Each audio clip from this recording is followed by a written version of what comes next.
Market जो है Gamble है। गैम्बल मतलब जुआ। स्टॉक मार्केट में जाए ही क्यों, फिर ट्रेडिंग पे क्यों फोकस करना चाहते हैं? ट्रेडिंग बड़ी स्ट्रेसफुल है। 2008 में 5000 लोगों ने सुसाइड किया था क्रैश के बाद। शेयर मार्केट में केवल 4% लोग जाते हैं। क्यों जाते हैं 4% केवल? 15-20% ही सक्सेस रेशियो है, तो फिर जाया क्यों जाए स्टॉक मार्केट में? आपका क्या विचार है, स्टॉक मार्केट या क्रिप्टो भी ठीक रहेगा? स्वागत है आपका, मैं Vivek Bindra, founder and CEO बड़ा बिजनेस.com। शेयर मार्केट पे आपने बड़े प्रश्न पूछे थे, बहुत सारे क्वेश्चंस किए थे हमसे, तो आज इंडस्ट्री के कुछ एक्सपर्ट्स को हम लेके आए क्योंकि एक अडॉप्शन कर्व आया है। एक अचानक कोविड के बाद लोगों ने शेयर मार्केट में बहुत इंटरेस्ट लेना शुरू किया है।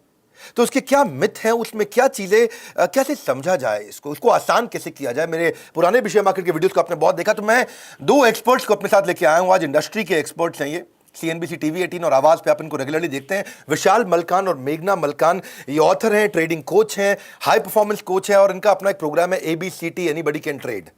एनीबडी कैन ट्रेड मेरे को बात बड़ी अच्छी लगी कि भाई क्या आम आदमी के काम की चीज है ये।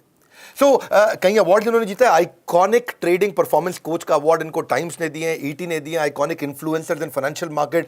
और ये कपल है, दोनों हस्बैंड वाइफ है, तो टाइम्स का most dynamic power couple award भी इनको दिया स्टॉक ट्रेडिंग के अंदर 2019 में। विशाल जी, शुरू करते हैं। तो मैं आप दोनों से प्रश्न करूंगा, और पहला प्रश्न विशाल जी मेरा आपसे है। हमारे भारत देश थोड़ा फर्क है यहाँ पे, ये अमेरिका जैसा नहीं है। यहाँ केवल 4% लोग शेयर मार्केट में पैसा लगाते हैं। इसका अर्थ क्या हुआ? 96% लोग शेयर मार्केट में पैसा नहीं लगाते हैं। यूएस में 55% लोग शेयर मार्केट में पैसा लगाते हैं, इंडिया में केवल 4% लगाते हैं। इंडिया में लगभग 50% 48% लोग प्रॉपर्टी में पैसा लगाते हैं, 17% लोग गोल्ड ले लेते हैं इन्वेस्ट करना, 11% लोग इंश्योरेंस ले लेते हैं, 16% लोग FD ले लेते हैं। लेकिन शेयर मार्केट में केवल 4% लोग जाते हैं। क्यों जाते हैं 4% केवल? क्योंकि सबको मालूम है कि शेयर मार्केट में पैसा डूब जाएगा, इसीलिए नहीं जाते। इसका मतलब एक फेलियर का ट्रेंड है, इसलिए नहीं जाते। यूएस में सफलता का ट्रेंड है, इसीलिए जाते हैं। आपका क्या विचार है? सर, फेलियर ट्रेंड यूएस और इंडिया का नहीं है। अगर मार्केट यहाँ पे भी ऊपर जाएगा तो वहाँ पे भी जाएगा। प्रॉब्लम है अपने इकोसिस्टम के, अपने कल्चर का। हमको बचपन से यही सिखाया जाता है कि पैसे को सेव करो, जबकि यूएस में बच्चे को सिखाया जाएगा कि कैसे इन्वेस्ट करते हैं। तो एक पूरा कल्चर शॉक है। जैसे सेविंग होता है सीधा FD में डाल देंगे, और FD में उन लोग 10 साल भी रुकेंगे डबल होने को, लेकिन स्टॉक में इन्वेस्ट करेंगे तो 2 साल में रिटर्न चाहिए, डबल चाहिए 3 साल में। तो वो एक कल्चर को चेंज होगा। और दूसरा है lack of awareness and lack of education, जो उनको पता ही नहीं कि टेक्निकल क्या होता है या फंडामेंटल क्या होता है। ज़्यादातर टिप्स कॉल्स पे ट्रेड करते हैं, इसलिए वो एक डर बैठ गया कि ट्रेड नहीं करना चाहिए। और ये 4% जो है वो बहुत ही इंपॉर्टेंट फैक्टर है। अगर इंडिया को ग्रोथ स्टोरी बनना है तो ये 4 का 10 हो जाएगा, तो आप समझ भी, आपको कितना बड़ा एक बदलाव आएगा स्टॉक मार्केट में, वो आप सोच भी नहीं सकते हो। तो वही करने के लिए हमारे ये ट्रेनिंग प्रोग्राम्स कुछ हम लोग कोशिश कर रहे हैं। तो आपका कहना है कि इंडिया में सेविंग का कल्चर है और अमेरिका में इन्वेस्टिंग का कल्चर है। ये बड़ा फर्क है कल्चर में। बस अच्छा लगा मुझे पॉइंट समझने में कि यहाँ लोग FD में पैसा डालते हैं और वहाँ पे लोग इन्वेस्ट करते हैं, यहाँ पैसा सेव करते हैं। बहरहाल विशाल जी, अगला क्वेश्चन ये है कि देखो, मार्केट जो है गैम्बल है। गैम्बल मतलब जुआ। 90% लोग अपना पैसा यहाँ पे खो बैठते हैं, दे लूज देयर मनी। तो स्टॉक मार्केट में जाए ही क्यों फिर, विशाल जी? आपने जो बताया 90% लोग लॉस करते हैं, लेकिन वो गैम्बल की तरह ट्रेड करते हैं। पहले तो मैं बता दूं कि अगर ये 90% लॉस करते हैं तो ये जाता कहाँ है? 10% इंटेलिजेंट इन्वेस्टर्स को जाता है। और ये 10% इंटेलिजेंट इन्वेस्टर्स जो है वो सीख के कुछ कर रहे हैं, कुछ सिस्टमैटिक कर रहे हैं। और जो 90% कर रहे हैं वो गैम्बल की तरह कर रहे हैं, स्पेकुलेशन की तरह कर रहे हैं, गट फीलिंग पे कर रहे हैं, टिप्स पे कर रहे हैं, कॉल्स पे, न्यूज़ पे, व्यूज़ पे कर रहे हैं। तो ऐसा काम करेंगे तो वो रिजल्ट, नतीजा तो लॉस ही आएगा। और सिस्टमैटिक करेंगे तो आप वो 10% में जा सकते हो। तो मतलब आपका कहना है कि जो टिप पे कर रहा है, इससे पूछ, उससे पूछ, कहाँ डालूं, किस में डालूं, वही लूजर है। यस। चलिए, पहले मैं आपसे एक प्रश्न और पूछता हूं कि आजकल 2 हिस्सों में बहुत बात हो रही है। एक है कि भाई ट्रेडिंग करें, हर 2 दिन 1 दिन रोज का पैसा कमाएं, और एक है लॉन्ग टर्म इन्वेस्टमेंट करें।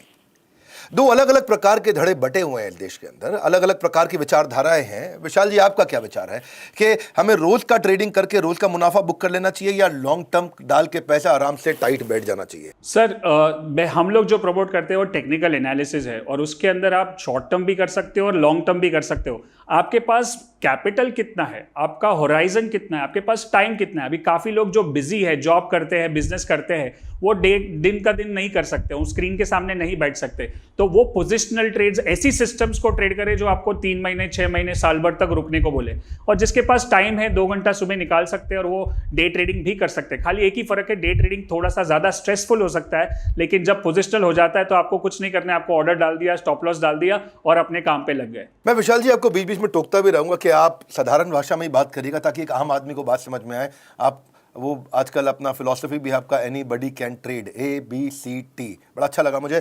पर ये वॉरेन बफे, राकेश झुनझुनवाला, राधाकृष्ण दमानी, विजय केडिया, रमेश दमानी, ये सब के सब लॉन्ग टर्म इन्वेस्टमेंट की बात करते हैं। आप थोड़ा ट्रेडिंग की बात भी कर रहे हैं। वैसे तो आपने बताया दोनों किया जा सकता है, पर अगर ये सब लॉन्ग टर्म इन्वेस्टमेंट की बात कर रहे हैं तो आप ट्रेडिंग पे क्यों फोकस करना चाहते हैं?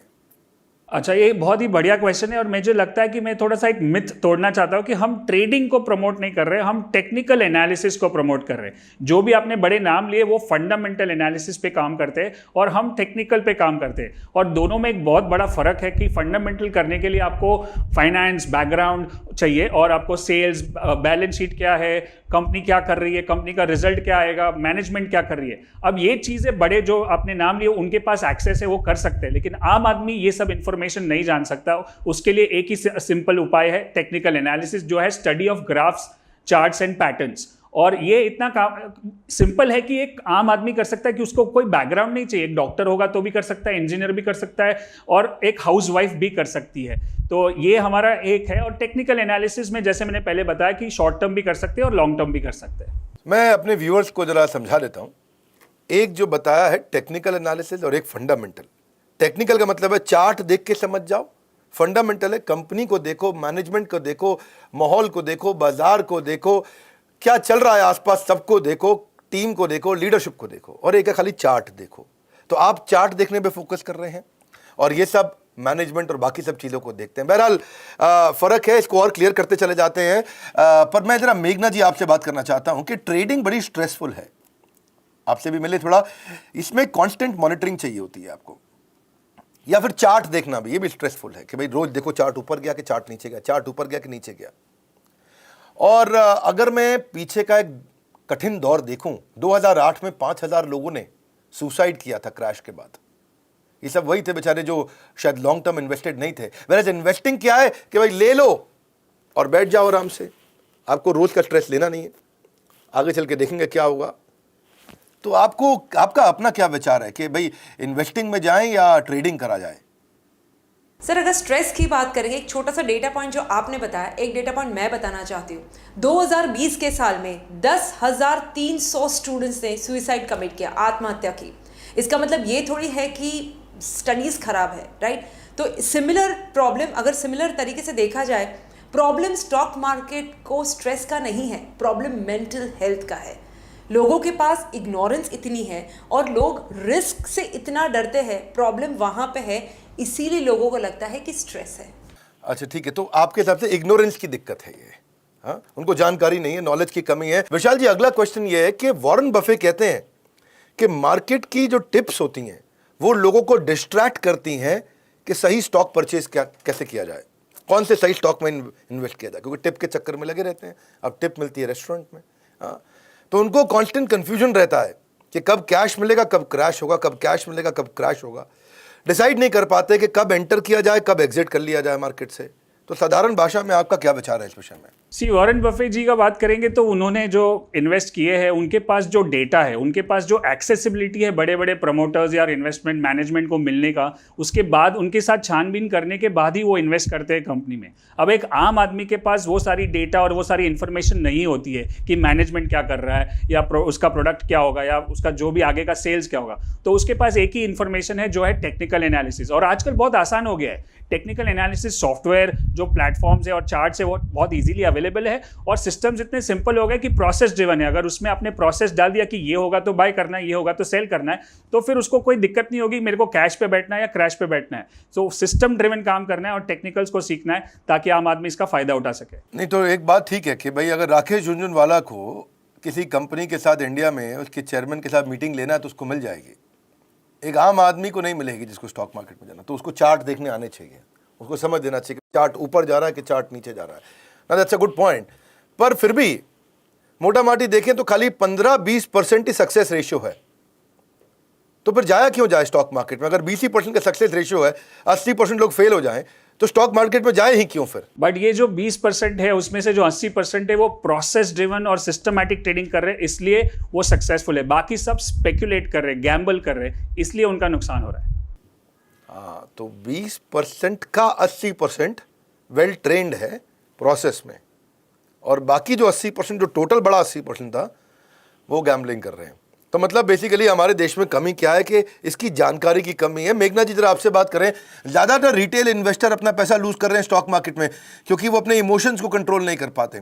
खास तौर से दो बड़े चक्कर हैं यहाँ पे, एक फियर है और एक ग्रीड है। आगे बढ़ रहा है, रैली है और बढ़ रहा है, बढ़ता जा रहा है, तो ग्रीड आ जाता है। हल्का सा गिरा, फियर आ जाता है, तो उसको समझ नहीं है और वो इसलिए पैसा लूज कर जाता है। तो आपको क्या लगता है कि टेक्निकल एनालिसिस कैसे उनको मदद कर सकता है? सर, यहाँ पे बात टेक्निकल एनालिसिस और फंडामेंटल एनालिसिस की कम है, बात साइकोलॉजी की है। जैसे कि टोनी रॉबिन्स कहते हैं कि success in any endeavour is 80% psychology और 20% स्किल सेट। इसका मतलब ये है कि चाहे आप कोई भी बिजनेस या कोई भी प्रोफेशन ले लो, 80% तो आपका माइंडसेट गेम ही होता है, और ट्रेडिंग में तो इससे बढ़िया कुछ हो ही नहीं सकता। एक कहावत है कि when your emotions are high, your intelligence is low. आप इतने हाई इमोशंस से अगर ट्रेड करोगे तो आपका इंटेलिजेंस लो ही जाएगा। इसीलिए टेक्निकल एनालिसिस क्या करता है, यहाँ पे उसका बहुत बढ़िया रोल है। वो आपका पूरा ट्रेडिंग प्रोसेस सिस्टमेटाइज कर देता है, मतलब इमोशंस की जगह जितनी हो सके उतनी कम कर देता है। दैट इज कोविड का एग्जाम्पल लेंगे, that's a best example. First time जब इंडिया, पूरे वर्ल्ड में कोविड स्ट्राइक हुआ था, fear rate was so high. ऐसा क्यों था? बिकॉज वहाँ पे फैक्ट्स एंड फिगर्स थे ही नहीं, nobody had the facts and figures. अभी क्या हो रहा है, अभी fear is very low because हर किसी के पास फैक्ट्स है। इन्फेक्शन रेट क्या है, डेथ रेट क्या है, कौन सा एज ग्रुप अफेक्ट होगा, कौन जल्दी ठीक होगा, सब कुछ है हमारे पास। इसीलिए the emotions are low. Fear को अगर एक चीज मार सकती है तो वो डेटा है। तो डेटा आपकी इंटेलिजेंस को फीड करेगा, इमोशंस कंट्रोल में आ जाएंगे। इसीलिए हम भी कहते हैं कि आपका बेटा झूठ बोल सकता है पर आपका डेटा झूठ नहीं बोल सकता है। ठीक बात है। तो बेसिकली आप कहते हैं कि इमोशंस को कंट्रोल करने के लिए आदमी को चार्ट पढ़ने आने चाहिए, डेटा पढ़ना आना चाहिए। डेटा पढ़ लेगा, चार्ट पढ़ लेगा तो इमोशनल नहीं होगा और ठीक काम कर पाएगा। देखो विशाल जी, फिर भी चार्ट पढ़ने वाले को चार्टिस्ट कहा जाता है। पुराने समय में ये थोड़ा उसको समझो कि जैसे एक हमारे शेफ़ को बावर्ची कहा जाता है, ऐसे ही उसको चार्टिस्ट कहा जाता है। ये चार्ट पढ़ता है, ये चार्ट पढ़ता है। तो और ये लॉन्ग टर्म को नहीं समझता है, क्योंकि लॉन्ग टर्म से आदमी वेल्दी होता है, चार्ट पढ़ने से आदमी छोटा मोटा ट्रेड करके मुनाफा कमाता है। तो आपको लगता है कि चार्ट पढ़ने वाला, टेक्निकल एनालिसिस करने वाला लॉन्ग टर्म में वेल्दी हो पाएगा? यस सर, ये बहुत ही इंटरेस्टिंग क्वेश्चन है। जब मैंने ज्वाइन किया था 1996 में, 25 साल पहले, तभी मुझे भी ऐसा ही चार्टिस्ट बोलते थे और वो टेक्निकल एनालिसिस को ऐसा एक सौतेला व्यवहार होता था। लेकिन आज जो टेक्निकल एनालिसिस है वो फंडामेंटल से भी सुपीरियर हो चुका है, क्योंकि हम बहुत ही वॉलेटाइल टाइम्स में रह रहे हैं और बहुत इनोवेशन और टेक्नोलॉजी की वजह से जो कंपनी 20 साल पहले थी आज दिखाई भी नहीं दे रही है। पहले का जो लॉन्ग टर्म डेफिनेशन था वो था 20 साल, 30 साल, 50 साल। जैसे आप फोर्ड का एग्जांपल ले लो जो 100 साल से कंपनी चल रही है, और अभी उस 10 साल में टेस्ला ने इतना बड़ा कंपनी खड़ा कर दिया। So it is like 13 times more than Ford. So it is about innovation and technology which has change the long term definition. और इसीलिए हमको टेक्निकल से ज़्यादा इंफॉर्मेशन, सिंपल इंफॉर्मेशन और एंट्री एग्जिट ऑब्जेक्टिव बन के मिलता है। तो डेफिनेटली टेक्निकल एनालिसिस अभी खाली चार्टिस्ट की गेम नहीं रह चुकी है, it has become a full time profession. तो आपका ये कहना है कि भाई लॉन्ग टर्म वाला माहौल नहीं रह गया है, कंपनी बहुत जल्दी बदल जाती हैं। जो फोर्ड ने 100 साल में किया वो टेस्ला ने 10 साल में कर दिया ना। That's a good point. हाँ, लेकिन एक थोड़ा टॉपिक चेंज करते हैं। विशाल भाई, आप जरा बताएंगे, क्रिप्टो करेंसी पे आजकल यंगस्टर्स का बहुत क्रेज़ है, और बीच में मैं देख रहा था कि अप्रैल में $60,000 का था और अचानक मई में $35,000 का हो गया। तो भयंकर, लगभग मतलब आधे के आसपास ही हो गया ये, और इतना वॉलेटाइल है ये। तो आपका क्या विचार है, स्टॉक मार्केट या क्रिप्टो भी ठीक रहेगा? आई वुड डेफिनेटली से स्टॉक मार्केट, क्योंकि उसके बहुत सारे कारण हैं। पहले तो क्रिप्टो, ये जो यंगस्टर्स है, यूथ है, वो जल्दी ज़्यादा पैसा बनाने के चक्कर में जो फैंसी चीज़ें होती है, जो पॉपुलर चीज़ें होती है, जो वॉलेटाइल चीज़ें होती है, उसको चूज़ करती है विदाउट नॉलेज वो भी, और उसकी वजह से वहाँ पे वो फंस जाते हैं। जो 65,000 वाला आज 35,000 भी हो चुका है। तो मुझे लगता है कि एक तो क्रिप्टो करेंसी में it is not safe, second it is so much volatile, and third it is not fully regulated by India, and also अगर आपने राकेश झुनझुनवाला का इंटरव्यू देखा हो या वॉरेन बफे ने भी उसको डिस्कार्ड कर दिया कि क्रिप्टो करेंसी इज डेंजरस, तो उसको करना नहीं चाहिए। और मैं चाहता हूं कि हमारे पास क्रिप्टो करेंसी का डेटा कितना है, 10 साल का, 12 साल का, 15 साल का, जबकि स्टॉक्स का हमारे पास 100 साल का डेटा है। तो जिसमें हम ज़्यादा एनालिसिस कर सकते हैं, जिसकी ज़्यादा पैटर्न समझ सकते हैं, और जो कंपनी हमको दिखाई देती है वो करे, या क्रिप्टो करेंसी जो हवा में चल रही है, जिसका कोई बेस नहीं है, जिसका कोई इंट्रिंसिक वैल्यू नहीं है, उसको कैसे ट्रेड कर सकते हैं? क्योंकि कुछ, हाँ ठीक बात है, इंट्रिंसिक वैल्यू नहीं है, हवा में ही चल रहा है क्रिप्टो करेंसी तो। और दूसरा, ये क्रिप्टो करेंसी थोड़ा ब्लैक मार्केट को, ये काली दुनिया के कालेपन को बढ़ाता है एक तरह से। यानी कि दुनिया भर में जितने भी 2 नंबर के काम है वो क्रिप्टो करेंसी से किए जाते हैं, रियल करेंसी से नहीं किए जाते हैं। बहरहाल मेघना जी, जरा आपसे भी थोड़ा बात करें, ये टेक्निकल एनालिसिस को इतना प्रमोट किया जा रहा है चार्ट्स को पढ़ने में, और ये चार्ट जिसको पढ़ना आ जाए नेचुरली ये तो पक्का है कि वो पैसा लूज नहीं करेगा, या उसके बड़े लॉसेस तो कम होंगे, क्योंकि चार्ट पढ़ने समझ में आ गया। और चार्ट पढ़ना इतना मुश्किल नहीं है, आप लोगों से भी देखा मैंने, और आपके बारे में काफ़ी फीडबैक भी मिला मुझको, और बड़ा मैं आपको बधाई भी देता हूँ उस विषय में कि आप लोग चार्ट पढ़ना सिखाते हैं। लेकिन ये अगर इमेजिन करो कि यही कॉलेजेस और यूनिवर्सिटीज़ में सिखाना शुरू कर दें, तो हमारे यहाँ के बच्चों को कितना फ़ायदा हो जाएगा कि वो भी अगर चार्ट्स पढ़ना शुरू कर दें, बिजनेस को, मार्केट्स को समझना शुरू कर दें, पैसा लगाएं ना लगाएं। आपको क्या लगता है, ये कॉलेज यूनिवर्सिटी नहीं सिखा रहे हैं, आपका क्या विचार है? सर, इसमें मेन तो अपना जो एजुकेशन सिस्टम है अपनी कंट्री का, दैट इज़ मोर देन 200 साल पुराना है। ये ब्रिटिशर्स ने सेट किया हुआ है, और इसीलिए मेन फोकस जो सिस्टम का है वो एम्प्लॉयमेंट और एम्प्लॉयज़ क्रिएट करने के लिए, ना तो बिजनेस और बिजनेस एंटरप्रेन्योर्स और इन्वेस्टर्स क्रिएट करने के लिए। Anyway, the system is changing, लेकिन इतने रैपिड पेस से नहीं हो रहा है, और इसीलिए हम सेल्फ एजुकेशन का रूट अपना रहे हैं। बिकॉज जिम रॉन की एक बढ़िया कहावत है जो बोलते हैं कि अगर आपको लिविंग बनानी है तो आप फॉर्मल एजुकेशन से जाइए, लेकिन अगर आपको एक फॉर्च्यून बनाना है तो आपको अपने आप को सेल्फ एजुकेट करना चाहिए। और इसीलिए हम यंग इन्वेस्टर बूट कैम्प कर रहे हैं, जहाँ पे हम यूथ ऑफ द कंट्री को फाइनेंशियल लिटरेसी का सेल्फ एजुकेशन दे रहे हैं। और आप इमेजिन कीजिए, एक बार अगर अपना यूथ है, जो कॉलेज के बच्चे हैं, वो अगर सेल्फ एजुकेट हो गए तो कितना सारा डिफरेंस उनकी लाइफ में आएगा। They start thinking more objectively, money handling better करेंगे, बिजनेस अपॉर्चुनिटीज़ को बेटर इवैल्यूएट करेंगे, टाइम मैनेजमेंट बेटर करेंगे, गेमिफिकेशन पे कम टाइम स्पेंड करेंगे, और जो भी इलिसिट सेक्स, पॉर्न, ये सब जो इंटॉक्सिकेशन है उसमें से छुटकारा उनको ईजिली मिल जाएगा। तो एडिक्शन जो है ना, वो इंटॉक्सिकेशन का एडिक्शन से ज़्यादा एजुकेशन का एडिक्शन उन्हें लग जाएगा। ठीक बात है, क्योंकि टेक्निकल एनालिसिस भी एक तरह से गेमिफिकेशन ही है भाई। वो गेम हो गया, बिना पैसा लगाए या कम पैसा लगा करके वो बिजनेसेस को समझ पाएगा ना। मैं इसके बहुत फेवर में हूँ, कि कॉलेजेस और यूनिवर्सिटीज़ के अंदर जो लोग हमें सुन रहे हैं उनको ज़रूर टेक्निकल एनालिसिस सिखाना चाहिए, फाइनेंशियल लिटरेसी ज़रूर देनी चाहिए, क्योंकि इससे जो है बच्चे का माइंड एंगेज होगा, राइट जगह पे एंगेज होगा, और वो बिजनेसेस को समझ पाएगा, बजाय कि वो जा करके इस समय टिकटॉक और बहुत सी और चीज़ें जहाँ पे वो पोर्नोग्राफी देखने में समय लगाता है। विशाल भाई, आप लोग भी ट्रेनिंग देते हैं, मैं देखता हूं कि आप लोग अपना बिजनेस भी करते हैं, आप लोग खुद ट्रेडिंग भी करते हैं और दूसरों को ट्रेनिंग भी देते हैं, पर हज़ारों टेक्निकल एनालिसिस की ट्रेनिंग्स हैं आजकल। इस समय 10,000 के आसपास ट्रेनर्स भी आ गए हैं, किताबें भी अवेलेबल हैं। तो क्या आप कोई गारंटी दे देते हैं, या आपकी ट्रेनिंग क्यों अटेंड किया जाए? कोई एक लाइन में अगर आप समझाना चाहें कि भाई जब इतनी ट्रेनिंग अवेलेबल है तो आपके पास ही क्यों आए? सर, एक लाइन में तो नहीं समझाऊंगा, लेकिन मैं इसको 2 पार्ट में समझाऊंगा। पहले तो एक बहुत सारी इन्फॉर्मेशन यूट्यूब पे अवेलेबल है, और बहुत सारी किताबें भी है, हमारी किताब भी है, बट उसमें प्रॉब्लम क्या है कि कोई भी चीज़ को मैस्टरी तक लेना जाना है तो उसको पहले इन्फॉर्मेशन से शुरू होगा। जो आपको इन्फॉर्मेशन यूट्यूब पे मिल जाएंगी, किताबों में मिल जाएगी, लेकिन वही इन्फॉर्मेशन को आपको नॉलेज में कन्वर्ट करना है और उसको मैस्टरी में कन्वर्ट करना है, तो आपको कोचिंग और मेंटरिंग चाहिए। और हमारा जब तक सवाल है, जो हमारे यूएसपी है मलकान जी की, is that I have been training people since last 14 years. 250 से ज़्यादा लाइव इवेंट्स कर चुके हैं और 20 से ज़्यादा वर्चुअल इवेंट कर चुके हैं, लाखों लोगों ने अटेंड की है। और उसमें सबसे इंपॉर्टेंट डेटा क्या है कि 60% लोगों ने लॉस करना बंद कर दिया। वो भी एक प्रॉफिट ही है। नुकसान करना बंद कर दे आपको समझ में आया कि ये काम नहीं करना है, तो आपका नुकसान बच जाएगा, तो उससे आपका प्रॉफिट ही होगा। और 30% लोग ने पैसा बनाना शुरू कर दिया है। Plus 70% people have said that they are completely transform from their mindset also. It's not only about trading, but उनका जो लाइफ में बदलाव आया वो भी बहुत पावरफुल है।